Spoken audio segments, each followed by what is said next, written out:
Hey guys, welcome back to DMAT Kustom's YouTube channel. In this video we're just going to make a little mounting place platform to put the Holley Terminator X Max ECU into the Area 51 mess project that it is. Okay, so let's get at it. Something happened.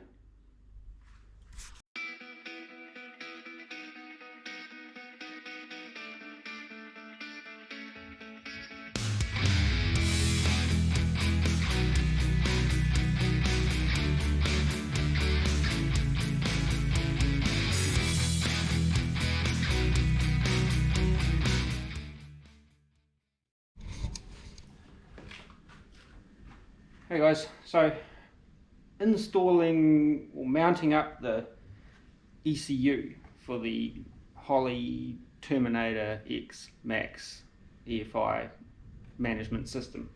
That's the task at hand for right now. I want to do the fuse panel, fuse box, fuse holder thing at some point as well. I don't know where I'm going to put that, but I've got an idea where I'm going to put this. Some of the lead sled purists and that probably won't like the LS swap into, you know, a 50s custom sort of thing, but too bad. Just kidding. I actually couldn't find a good small block when I was looking for running gear for this thing, so this LS came up and it was too good to pass up, so hopefully it's not too good to be true, but yeah, it came up at the right price, local, so it was just too easy. So there we have it. I was going to just use the old ECU, get it remapped and get the harness, you know, repin it and all that kind of stuff, and then there would have been lots of trailering to dynos and things like that, getting it all sorted out, so I thought I'd bypass all of that expense and just spend the money on one of these, which self-learn, you can teach yourself a bit about tuning and stuff, which is kind of what I'm hoping to do, because at this point I know bugger all about it. Yeah, so anyway, got to find somewhere to put this, so then I can figure out where the wiring is going to come through into the old boiler room from the passenger compartment, and then I can either make those holes or utilize existing holes, but probably going to have to drill some new holes, I think. And yeah, but so just got to find a new home for it in there, in the car. Yeah. Okay, so this is what I'm thinking, you see. I'm thinking of putting this ECU kind of up underneath where the glove box would sit, under here, because it's got little lights on there and you might want to be able to see them at some point. So I'm thinking of making some kind of bracket plate mounting apparatus that will hold it up under the glove box but not suspended from the glove box. So I'm going to do some templating, some arts and crafts with the cardboard and see what I can kind of figure out. Got the old glove box out as well, just to kind of help me determine the state of it, how much depth and that I need and whatnot, and for bracing and what's going to interfere with what. Is my American Auto Wire Highway 15 fuse panel. Got to find somewhere to put that as well. Not sure whether to put this on over this side. I don't know about electrical interference from flasher relays and shit like that, whether I should sort of have that up over there somewhere. Probably should, since that's kind of where they normally live.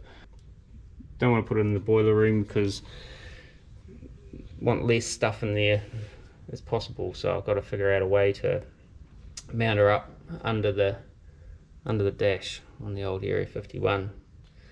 So next step is to make up a mounting plate bracket thing to mount the Terminator ECU in such a way that I can get to all the plugs and the harnesses and stuff can all plug into all the crap that's got to plug in the back, all the electronic stuff, and then not interfere with the heater stuff that I put in the other week, and not interfere with the glove box, and not interfere with the vent cables, and not interfere, put it that way.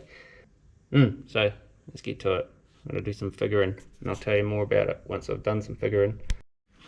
Hey guys, just want to quickly interrupt this video to politely ask you to subscribe if you haven't done so already. That'd be really choice, and yeah, because otherwise you'll miss out on all that is the Area 51 project, and you don't want that, surely. Okay, back onto it. Okay, got a plan. See? Scientific stuff. Got a plan just to make a basic kind of tray, but I'm trying to decide now whether to do it out of aluminium, just because I've got some.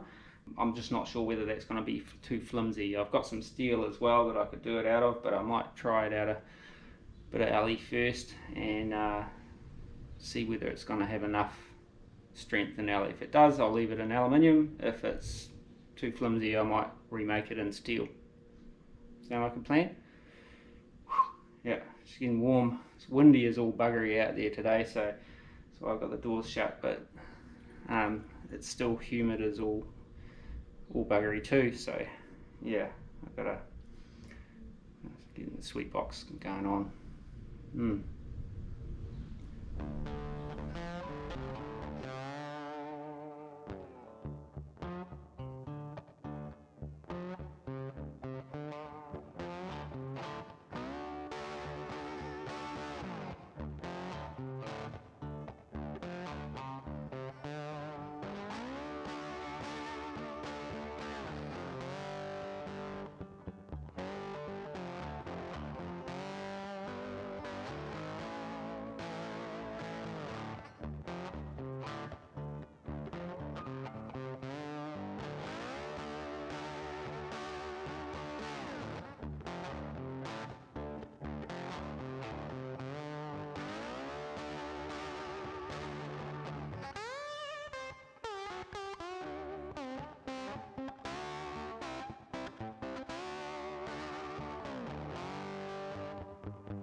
Okay, update. This is where I'm at with my little brackety plate thing. Made it out of aluminium and it still felt a little flimsy, so I've reinforced it with a bit of 3mm. Had to drill some clearance holes for the hinge screws that come up from under the dash, and a couple of rivets and then rib nuts to bolt it up. Now I've just got to find some fasteners, maybe just something temporary to screw through into for the ECU, and then I can mount it up and show you what it looks like in situ. I think it should be alright. I hope. We'll see. Okay, let's see what I can find to screw the ECU to this. Alrighty, found some fasteners, and you guessed it, riv nuts. But the dome head stainless steel machine screws that I've got are a little bit on the short side, so I'll get some longer ones for this when it gets its final fit up. May even go and grab some more fasteners this week. I'm really scavenging and dragging up the bottom of the barrel and looking through my junk, so I should really go and get some stock, because I need some for a lot of these little projects. It's just hard to know what to get, really. But anyway, so that's it mounted up. So now I'm just going to go and tuck that up under the dash and see what it's like with some weight on it. Okay, there's the ECU all installed, and as you can see, you cannot see it from a seated position. This is about head height sitting in the Area 51, but if you're ducked down there and you need to be observing these little lights, although they're upside down, that's 1, 2, 3, 4, you can still see them if you need to look over there. I don't even know what those little lights are for, but they do, I think, I don't know, some kind of boot up sequence or something like that. If there's a problem, they might let you know. But so yeah, so that's it mounted up there. The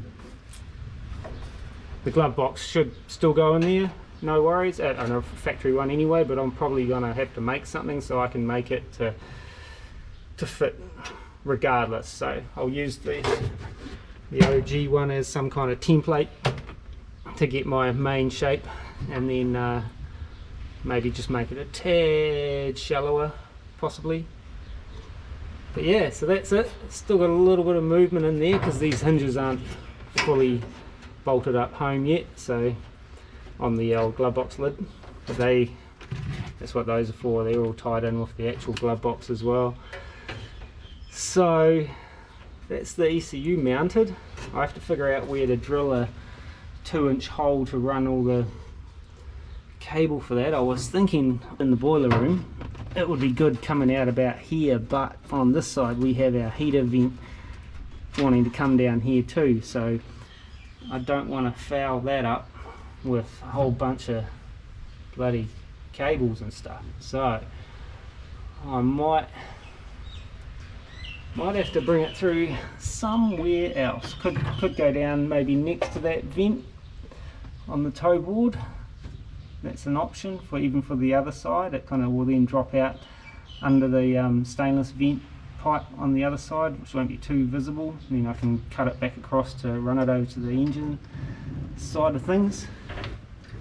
Yeah, so anyway, next, where is it? Find a home for that. This. I think I've got a plan on where I'm going to be putting the harness, where it's going to come through the firewall and route up behind and around the heater and stuff, and starting to work out which holes I no longer need in the firewall. So yeah, what I'm thinking is I need to have a 2-inch grommet for all this wiry stuff. So I'm thinking of bringing it through here, which will put the grommet round about here. This is the O2 sensor line. The rest of it's all the engine plug and play, do stuff. I don't know quite what most of it is, but they should only plug in one place. So after much deliberation, I think I'm going to have to bring my harness out right here, and that way I can loop it back up over here and then back to the ECU behind here. The heater's sitting behind here, so it'll kind of get, I'll put some P-clips or something up to tie all the harness up behind there. And because out of this hole also has to come I could actually probably run that out a different place. I was thinking about the transmission side of the harness, and that plugs into the back of the ECU as well, but I could actually bring that through and down the trans tunnel, but it might be neater if I actually just bring it all out in one place and then run it down on top of the trans to where it plugs in back there. Yeah, so that's the ECU mounted, and I have a plan for all of that spaghetti part of it. Next up, I've got to figure out what I'm going to do with the main fuse board. I think I've got a bit of a plan, but I'll make that in another video, because I was going to do it in one, but it's just like 4 days of sitting there staring at it, trying to figure out where I'm going to put these things. I start running out of time to actually get another update out for you fellas that are kindly following along, or I don't know, taking an interest, whatever. Anyway, we'll leave it at that for this video, and next one will probably be on the Area 51. We'll be getting into where to put that other part of the electrico-digital part of the car, and I've got to figure out where I'm going to bring the wiring out for that. I think I might have a plan as well for that part. Hopefully, I just don't know how big of a grommet hole I need to make for that part of the harness to bring all the lights and everything forward. I might have to dig it out and kind of compile so I can get a size for it. You know what I mean? Like, yeah. Anyway, okay. So till next time, take it easy. Peace. So we might be rearranging the shed here a little bit. So I'm just gonna drop this down on the ground, push it outside, and move it over to the other side of the garage there, just to create a bit of space over here to get some stuff done. And it's raining a bit, so hopefully the rain won't affect the old Area 51 too much. After getting the Area 51 wet, well, outside, and then leaving it in the garage overnight to dry, something happened. Just kidding. Alright, this is a 1953 Morris Minor, if you didn't know that already. British BMC thing. This is my son's new project, so I'm going to be working with him, trying to get turn it into a car again anyway. A full car. it's pretty close. It's not too bad for one of these. It's got a little bit of tin worm in it, but it's not too bad. So we hopefully will get that little bit of tin worm dialed up in a couple of good weekends at it, and then we can get into finishing some stuff up, putting it back together. Well, there's still a bit of work to do in the doors, but it might be another couple of weekends at that. But this is the first car, this first project. Stay tuned for some info on that.